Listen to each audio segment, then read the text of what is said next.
आज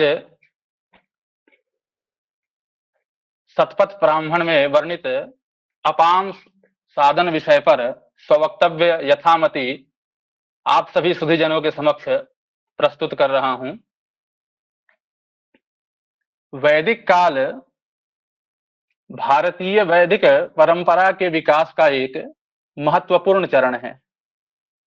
इस समय तक ऋग्वेद, यजुर्वेद, सामवेद तथा अथर्ववेद की संहिताएं प्रतिष्ठित तो थी, किंतु उनका गूढ़ मंत्रमय स्वरूप सामान्य जनजीवन से क्रमशः दूर होता जा रहा था। वैदिक मंत्रों का शुद्ध उच्चारण यद्यपि गुरु शिष्य परंपरा में सुरक्षित था, तथापि उनके वास्तविक तात्पर्य का ज्ञान सीमित आचार्य वर्ग तक ही सिमटता जा रहा था। वेद मूलतः मंत्र संहिताएं हैं, संक्षिप्त, प्रतीकात्मक और गूढ़ार्थ प्रधान। इनमें यज्ञीय संकेत, दार्शनिक बीज और ब्रह्मांडीय दृष्टि निहित हैं, किंतु इनका प्रत्यक्ष अर्थ सर्वसुलभ नहीं। फलतः मंत्रार्थ व्याख्या की आवश्यकता तीव्रता से अनुभव की जाने लगी। इसी प्रकार यज्ञ कर्म, जो वैदिक जीवन का केंद्रीय आधार था, अत्यंत जटिल और सूक्ष्म विधियों से युक्त हो चुका था। दीर्घ काल तक यागों का अनुष्ठान स्मृति और मौखिक परंपरा पर आधारित रहा, किंतु जब विधि विधान अधिक संश्लिष्ट और बहुविध प्रतीत होने लगे, तब स्थान स्थान पर मतभेद और शंकाएं उत्पन्न होने लगी। ब्रह्मवादियों और यज्ञवेत्ताओं के मध्य संपन्न विचार विमर्श, शास्त्रार्थ और गोष्ठियों ने इन जिज्ञासाओं को व्यवस्थित रूप देने का प्रयत्न किया। इन्हीं विमर्शों की परिणति ब्राह्मण ग्रंथों के रूप में सामने आई। शतपथ ब्राह्मण, ऐतरीय ब्राह्मण तथा तैतरीय ब्राह्मण जैसे ग्रंथों ने वेद मंत्रों के कर्मकांडीय, प्रतीकात्मक और दार्शनिक पक्षों का विस्तृत निरूपण किया। इन ग्रंथों में केवल यज्ञ विधि का तकनीकी विवरण ही नहीं, अपितु यज्ञ की आध्यात्मिक सार्थकता और ब्रह्मांडीय तात्पर्य का भी विवेचन मिलता है। वास्तव में ब्राह्मण साहित्य उस युग तथा वर्तमान युग की सांस्कृतिक चेतना का प्रामाणिक दर्पण है। इसमें तत्कालीन धार्मिक आस्थाएं, सामाजिक संरचना और आध्यात्मिक अभिलाषाएं एक साथ अभिव्यक्त होती हैं। ब्राह्मण ग्रंथों का प्रमुख उद्देश्य वेद मंत्रों की सुबोध एवं तात्विक व्याख्या, यज्ञीय विधियों का क्रमबद्ध एवं प्रामाणिक निरूपण तथा वैदिक परंपरा को वैचारिक स्थिरता प्रदान करना है। इस प्रकार ब्राह्मण साहित्य वेद के बाद एक महत्वपूर्ण सेतु के रूप में अवतरित हुआ। यदि संहिताएं वैदिक ज्ञान का बीज है, तो ब्राह्मण ग्रंथ उसका व्यवस्थित विस्तार है। यहाँ मंत्र से कर्म और कर्म से चिंतन की यात्रा स्पष्ट रूप से देखी जा सकती है। अतएव यह कहा जा सकता है कि ब्राह्मण ग्रंथों का उद्भव किसी आकस्मिक घटना का परिणाम नहीं, अपितु वैदिक परंपरा की आंतरिक आवश्यकता और बौद्धिक परिपक्वता की स्वाभाविक परिणति है। ब्राह्मण ग्रंथों के विषय को समझने के लिए ब्राह्मण शब्द का अर्थ भी जानना अतीव आवश्यक है। ब्राह्मण शब्द विभिन्न 3 अर्थों को लेकर ब्राह्मण शब्द से अण प्रत्यय करके निर्मित हुआ। यहाँ ब्राह्मण शब्द बहुआयामी और उसके विभिन्न अर्थों के आधार पर ब्राह्मण की संकल्पना विकसित हुई है। शतपथ ब्राह्मण में ब्राह्मण शब्द का एक अर्थ मंत्र माना गया है, यथा ब्रह्म वै मंत्रः। वैदिक संहिताओं में निहित मंत्र अत्यंत संक्षिप्त, गूढ़ और प्रतीकात्मक हैं। उनके प्रयोग, विनियोग और तात्पर्य को स्पष्ट करने के लिए जिस साहित्य की रचना हुई वही ब्राह्मण कहलाया। अर्थात जो ग्रंथ वेद मंत्रों की व्याख्या करते हैं, उनके कर्मकांडीय प्रयोग को स्पष्ट करते हैं और उनके आंतरिक आशय को उद्घाटित करते हैं, वे ब्राह्मण हैं। दूसरा, उसी ग्रंथ परंपरा में ब्राह्मण का दूसरा अर्थ यज्ञ भी माना गया। ब्रह्म वै यज्ञः। वैदिक जीवन दृष्टि में यज्ञ ही धर्म, समाज और ब्रह्मांडीय व्यवस्था का आधार था। अतः यज्ञों की विधि, क्रम, प्रयोजन और दार्शनिक आशाएं विस्तृत निरूपण करने वाले ग्रंथ ब्राह्मण कहलाएं। इसी क्रम में ब्राह्मण का एक व्यापक अर्थ पवित्र ज्ञान या रहस्यात्मक विद्या। इस दृष्टि से ब्राह्मण ग्रंथ वे साहित्य हैं जिनमें वैदिक रहस्यों का उद्घाटन किया गया है।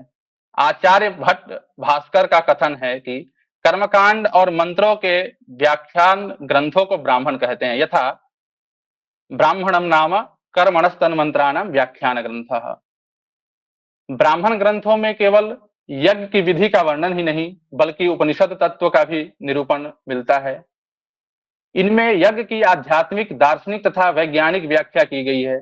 उसे सृष्टि विज्ञान का प्रतीक माना गया है। यजुर्वेद तथा शतपथ ब्राह्मण में यज्ञ को विष्णु कहा गया है, यथा यज्ञो वै विष्णु, जिसका तात्पर्य ब्रह्म प्राप्ति से है। ब्राह्मण ग्रंथों में शतपथ ब्राह्मण को सर्वोच्च स्थान प्राप्त है। विषय विस्तार और तत्व विवेचन दोनों ही दृष्टियों से यह अत्यंत समृद्ध ग्रंथ माना जाता है। यज्ञ के क्रम, विधि और उनके सूक्ष्म पक्षों का इसमें अत्यंत विस्तार से निरूपण हुआ है। इसी कारण इसे विशेष ख्याति प्राप्त हुई। परंपरा के अनुसार इसके प्रणेता याज्ञवल्क्य माने जाते हैं, जिन्हें वाजस्नेय का पुत्र कहा गया है। शतपथ ब्राह्मण ने न केवल ब्राह्मण साहित्य में अग्रगण्य है बल्कि यागानुष्ठान के व्यापक और गंभीर विवेचन के कारण वैदिक वाङ्मय में भी विशिष्ट स्थान रखता है। शुक्ल यजुर्वेद माध्यन्दिन शाखा के शतपथ ब्राह्मण का आरंभ दर्श पौर्ण मास यज्ञ के विधान से होता है। प्रारंभ में यजमान को यह निर्देश दिया जाता है कि वह आहवनीय और गार्हपत्य अग्नि के मध्य पूर्वाभिमुख होकर जल से आचमन करे। इसका आधार यह सिद्धांत है, पवित्रम व आपः, जल पवित्र है। अतः व्रत ग्रहण से पूर्व पवित्र द्रव्य द्वारा स्वयं को शुद्ध करना आवश्यक है। इसके पश्चात व्रत के समय यजमान के आचार का विस्तृत निरूपण किया गया है।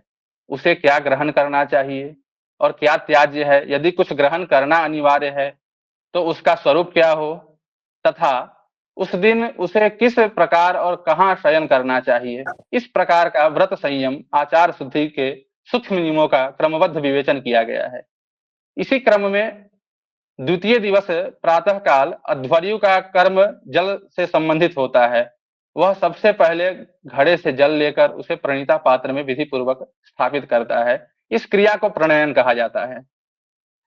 और जिस पात्र में इस प्रकार विधिवत लाया गया जल रखा जाता है वह प्रणीता पात्र कहलाता है।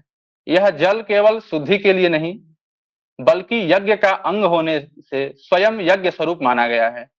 अतः जल का प्रणयन वस्तुतः यज्ञ तक पहुंचने की प्रथम क्रिया है। इस प्रकार आपह का प्रणयन यज्ञ की ही एक आवश्यक और प्रारंभिक प्रक्रिया मानी गई है। अपाम प्रणयन का कारण पहले स्पष्ट किया जा चुका है पहली श्रृंखला में। अब अपाम साधन कर्म का आधार समझना आवश्यक है। आहवनीय अग्नि के पास प्रणीता पात्र को स्थापित करना ही अपाम साधन कहलाता है, परंतु इसे सीधे वहां न रखकर पहले गार्हपत्य अग्नि के उत्तर भाग में रखा जाता है। अब यहाँ प्रश्न उठता है कि जब अंतिम स्थान आहवनीय के समीप ही है तो पहले गार्हपत्य के पास रखने की क्या आवश्यकता है, क्यों पड़ी आवश्यकता यहाँ पे रखने की। इसी जिज्ञासा का समाधान आगे आचार्य द्वारा किया जाता है। यहाँ जल को योषा और अग्नि को वृषा कहा गया है। ये दोनों पारिभाषिक शब्द हैं। योषा स्त्री प्राण तथा वृषा पुरुष प्राण का बोध है। वृषा पुरुष प्राण का बोधक है। यूं मिश्रणयोः धातु से योषा शब्द निर्मित होता है, जिसे कन्या विवाह के बाद पति के घर से संयुक्त होती है। जैसे कन्या विवाह के बाद पति के घर से संयुक्त होती है, अपने हृदय को दूसरे के हृदय के साथ संयुक्त करती है। यथा पारस्कर गृह सूत्र में देखेंगे तो मिलता है, मम व्रते ते हृदयम दधामि मम चित्तम अनुचित्तम ते अस्तु मम वाचमेकमनाजुषस्व प्रजापतिष्वा नियुनक्तु मह्यम। अतः योषा कहलाती है। उसी प्रकार रेत वर्षण शक्ति के कारण पुरुष प्राण को वृषा कहा जाता है। सृष्टि में जहां स्त्री प्राण की प्रधानता होती है वहां योषा तत्व माना जाता है, और जहां पुरुष प्राण की प्रधानता होती है वहां वृषा तत्व। इन दोनों प्राणों के संयोग से ही प्रजोत्पत्ति संभव होती है। केवल स्त्री पुरुष के बाह्य संयोग से नहीं, बल्कि उनके भीतर स्थित योषा और वृषा नामक प्राणों के मिलने से ही संतति उत्पन्न होती है। जब तक दोनों तत्वों का समुचित संयोग न हो तब तक जन्म संभव नहीं है। आयुर्वेद में स्त्री के रज और पुरुष के शुक्र में स्थित सूक्ष्म बीज को भ्रूण कहा गया है, जो आगे चलकर गर्भ का रूप लेता है।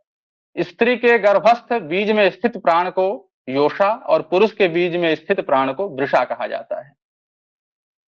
जब ये दोनों जीवन तत्व सजीव और समर्थ रहते हैं तभी संतान की उत्पत्ति संभव होती है। यदि इनमें से किसी एक का भी जीवन तत्व नष्ट या निष्क्रिय हो जाए तो प्रजनन नहीं हो सकता। भ्रूण के नष्ट होने के कारणों को शास्त्रों में नाग, पितृ, ग्रह, नाड़ी, गर्भाशय आदि 8 दोषों से जोड़ा गया है और इनके निवारण के उपाय भी बताए गए हैं।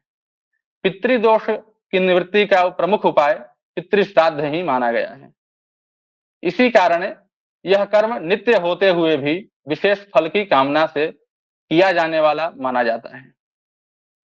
प्रसिद्ध कथा है कि तक्षक के द्वारा डसे जाने के कारण अपने स्वर्गीय पिता परीक्षित की मृत्यु का सर्पवंश से बदला लेने के लिए होने वाले परीक्षित के पुत्र जन्मेजय के सर्प यज्ञ में मंत्र बल से आह्वनीय में चारों ओर से आकर आहूत होने वाले सर्पों की रक्षा करने वाले आस्तिक ऋषि के पिता जरत्कारुण ने विवाह कर इसी पितृश्राद्ध के द्वारा आस्तिक जैसा पुत्र रत्न प्राप्त कर अंधेरे कूप में औधी लटके हुए अपने पूर्वज यायावर ऋषि का उद्धार किया था। हमारा मूल प्रतिपादन यह है कि संतानोत्पत्ति का प्रधान कारण केवल स्त्री पुरुष का शारीरिक संयोग नहीं, बल्कि उनके भीतर स्थित योषा और वृषा प्राणों का मिलन है। इसका प्रमाण यह भी है कि जहां इन जीवन तत्वों का संयोग होता है वहां प्रत्यक्ष बाह्य संयोग के बिना भी सृष्टि की उत्पत्ति देखी जाती है। जैसे कि देखने को मिलता है, आकाश में कपोत से कुछ बड़े पक्षी झुंड बनाकर सीधी पंक्ति में उड़ते हैं, जिनकी पहचान कमल तंतु जैसे कंठ से होती है।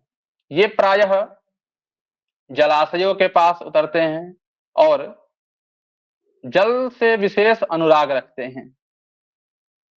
जल को सोम का स्रोत माना गया है और सोम को ही रेत वीर्य का स्वरूप कहा गया है। इस आधार पर कहा गया है कि इस पक्षी का वीर्य अत्यंत प्रभावशाली होता है। मान्यता है कि इनके संयोग में सामान्य मैथुन की आवश्यकता नहीं होती है। नर की अश्रु बिंदु को मादा ग्रहण कर लेती है और उसी से गर्भधारण हो जाता है। इसी प्रकार कहा जाता है, गोमय में दही और केले का रस मिलाने पर कुछ समय बाद बिच्छुओं की उत्पत्ति हो जाती है। वर्षा काल में भी इसी योषा वृषा तत्व के संयोग से दीपों या लालटेन के पास असंख्य सूक्ष्म जीव उत्पन्न होते दिखाई देते हैं। पुराणों में ऐसे भी उल्लेख मिलते हैं कि किसी महर्षि की दृष्टि मात्र से स्त्री गर्भवती हो गई, या ब्रह्मा के कर्णमल से अमुक की उत्पत्ति हुई। इन कथाओं को देखकर आधुनिक समाज प्रायः भारत की प्राचीन आध्यात्मिक परंपरा और आर्य संस्कृति का आक्षेप करने लगता है। कुछ पाश्चात्य शिक्षित विद्वानों का मत है कि जीवनोत्पत्ति केवल स्त्री पुरुष के शारीरिक संयोग से ही संभव है। दृष्टि या अन्य माध्यमों से जन्म की बातें वे प्रकृति विरुद्ध मानते हैं, लेकिन यहाँ शास्त्रकारों का मानना है कि प्राकृतिक विज्ञान की हमारी समझ अभी पूर्ण नहीं है। अतः सर्वः सर्वम न जानाति, इस सुक्ति के अनुसार शास्त्रीय कथनों को तत्काल अस्वीकार करना उचित नहीं है। यहाँ मुख्य सिद्धांत यह है कि प्रजोत्पत्ति का वास्तविक कारण केवल बाह्य स्त्री पुरुष संयोग नहीं, बल्कि उनके भीतर स्थित योषा और वृषा प्राणों का मिलन है। स्त्री पुरुष का शारीरिक संबंध गौण है, जबकि इन जीवन तत्वों का संयोग प्रधान है।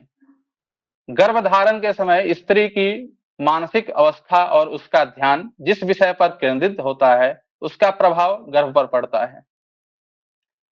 योषा वृषा प्राण को व्यापक सृष्टि तत्व से संबंध माना गया है, जो सूर्य और पृथ्वी के मध्य जीवन शक्ति के रूप में विद्यमान है।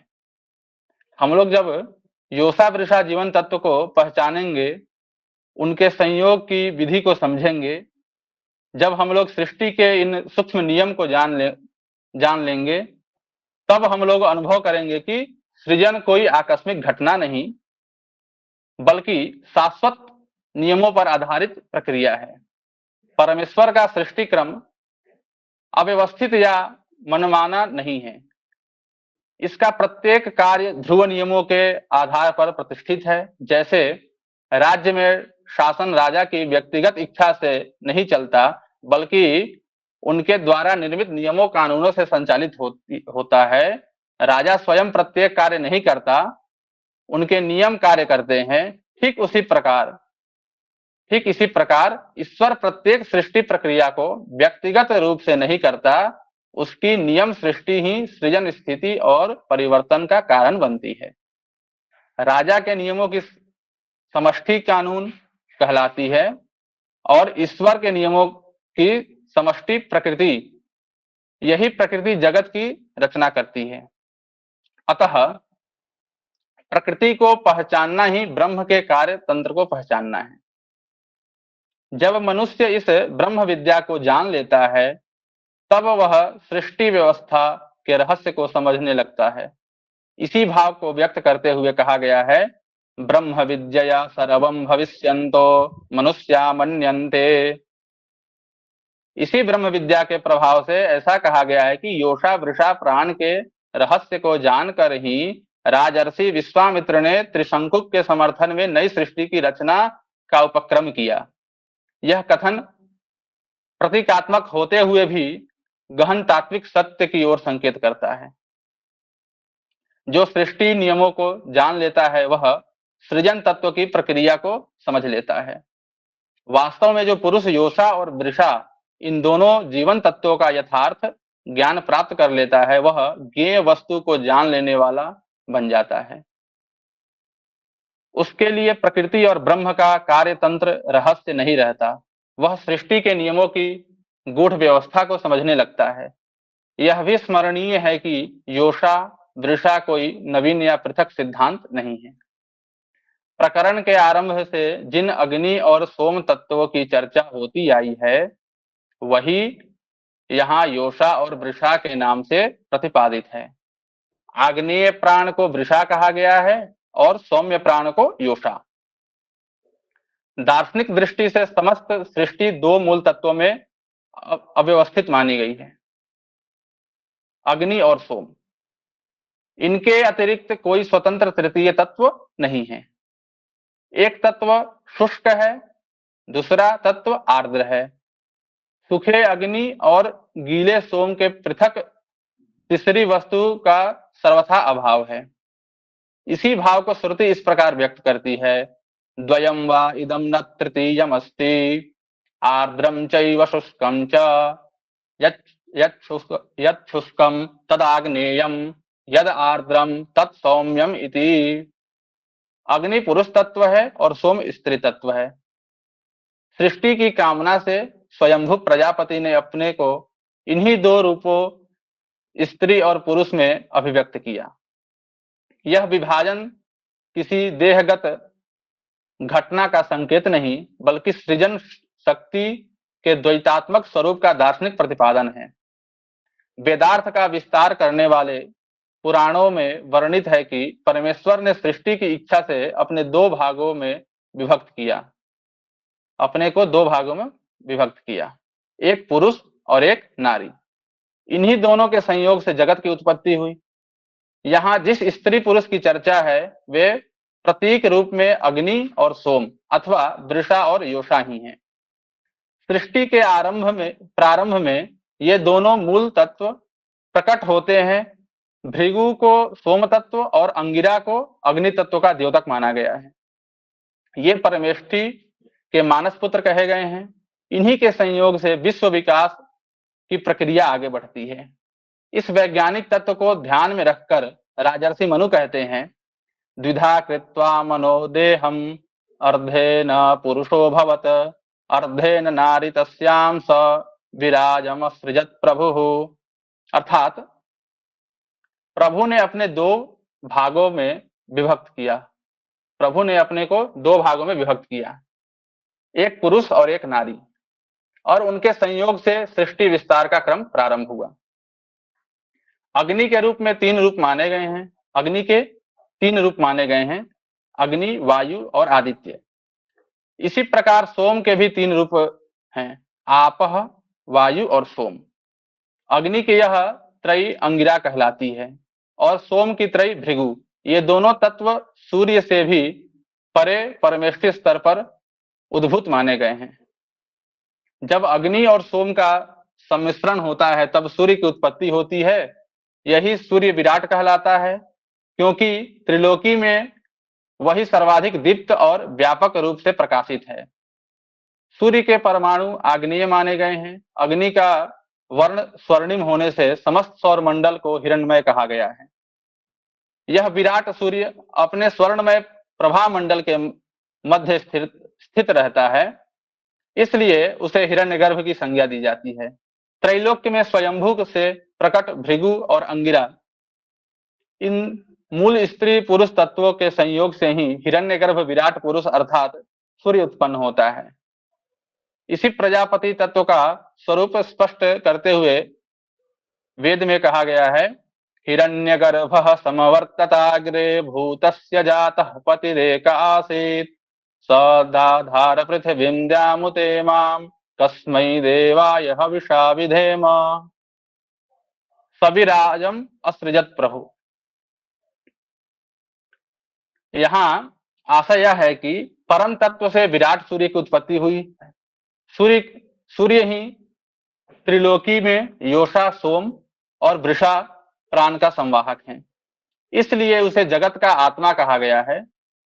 सोम प्राण को उत्तर और अग्नि प्राण को दक्षिण दिशा से संबंध माना गया है।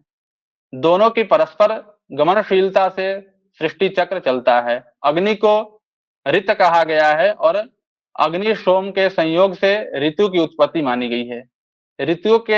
ऋतुओं से संवत्सर और संवत्सर से समस्त प्रजा का विस्तार होता है। शारीरिक दृष्टि से कहा गया है कि स्त्री और पुरुष के काम शक्ति का आधार भिन्न है। पुरुष में वह शुक्र आठवें धातु में स्थित है, जबकि स्त्री के रुधिर में इस कारण स्त्री में काम शक्ति को पुरुष की अपेक्षा अधिक प्रबल बताया गया है। इस संपूर्ण प्रपंच का अभिप्राय यह है कि जल योषा और गार्हपत्य अग्नि वृषा है। इन दोनों के मिथुन से अध्वर्यु को यजमान के लिए नवीन दिव्यात्मा का उद्भव कराना होता है। मिथुनाभाव सदैव गृह में ही संपन्न होता है। गार्हपत्य पृथ्वी तत्व का प्रतीक होने से यजमान का घर है, अतः अध्वर्यु योषा रूप जल को उसके समीप स्थापित कर गृहस्थ परिसर में ही प्रजनन की क्रिया संपन्न करता है। यहाँ घर से आशय स्थैर्य और प्रतिष्ठा से है। मार्ग में अस्थिर अवस्था में मिथुन संभव नहीं है, वह स्थिर शांत और परोक्ष स्थान में ही होता है। गार्हपत्य पृथ्वी स्वरूप होने से स्थिर और शांत है, इसलिए पहले योषा रूप जल को उसके उत्तर भाग में स्थापित किया जाता है। इस व्यवस्था का तात्पर्य यह है कि आहवनीय अग्नि का स्वर्ग का आहवनीय अग्नि जो है वह स्वर्ग का प्रतीक है। उसके समीप प्रणीता पात्र की स्थापना अपाम प्रणयन कहलाती है। आहवनीय रूप वृषा और समीपस्थ योषा के संयोग से दिव्यात्मा की उत्पत्ति मानी गई है, परंतु उस दिव्यात्मा का यजमान के मानुषात्मा से ग्रंथि बंधन आवश्यक है, अन्यथा मानुषात्मा आयु समाप्ति पर स्वर्ग गमन का अधिकारी नहीं होगा और यज्ञ निष्फल सिद्ध होगा। इस आपत्ति निवारण हेतु पहले गार्हपत्य जो मानुषात्मा का आयतन है उससे संबंध स्थापित किया जाता है।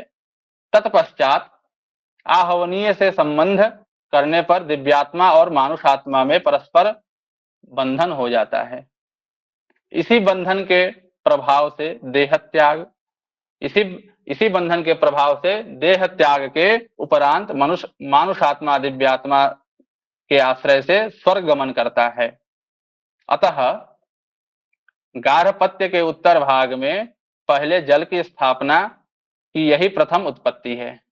इसी भाव को व्यक्त करते हुए कहा गया है, योषा वा आपो वृषाग्निर गृहा वै गार्हपत्य तद गृहे स्वे वै तद मिथुनम प्रजननम क्रियते वज्रम वा एष उद्यच्छति यो अपः प्रणयति यो वा अप्रतिष्ठितो वज्रम उदयच्छति नैनं शक्नोति उद्यन्तुं संहैनं शृणोति गृहावैर्गार्हपत्यो गृहा वै प्रतिष्ठा तद गृहेषु एवैतद प्रतिष्ठा यां प्रतिष्ठति तथो हैनमेष वज्रो न हि नस्ति तस्मात् गार्हपत्ये साधयति। निष्कर्षतः यह कहा जा सकता है कि शतपथ ब्राह्मण में वर्णित अपाम साधन केवल यज्ञीय प्रक्रिया नहीं बल्कि एक गूढ़ तात्विक विधान है। यहाँ जल को योषा और गार्हपत्य अग्नि को वृषा मानकर उनके मिथुन से दिव्यात्मा की उत्पत्ति का संकेत किया गया है। प्रणीता पात्र का पहले गार्हपत्य के उत्तर भाग में स्थापित होना इस तथ्य का द्योतक है कि सृजन सदैव प्रतिष्ठा, स्थैर्य और गृह तत्व में ही संभव है। अपाम साधन की प्रक्रिया मानुषात्मा और दिव्यात्मा के ग्रंथि बंधन का प्रतीक है। गार्हपत्य जो पृथ्वी तत्व और गृह का प्रतीक है, पहले संबंध का आधार बनता है। तत्पश्चात आहवनीय जो स्वर्ग का द्योतक है उससे संबंध स्थापित किया जाता है। इसी क्रम से यज्ञ मानव को दिव्य सत्ता से जोड़ता है और उनके स्वर्गमन का आध्यात्मिक मार्ग प्रशस्त करता है।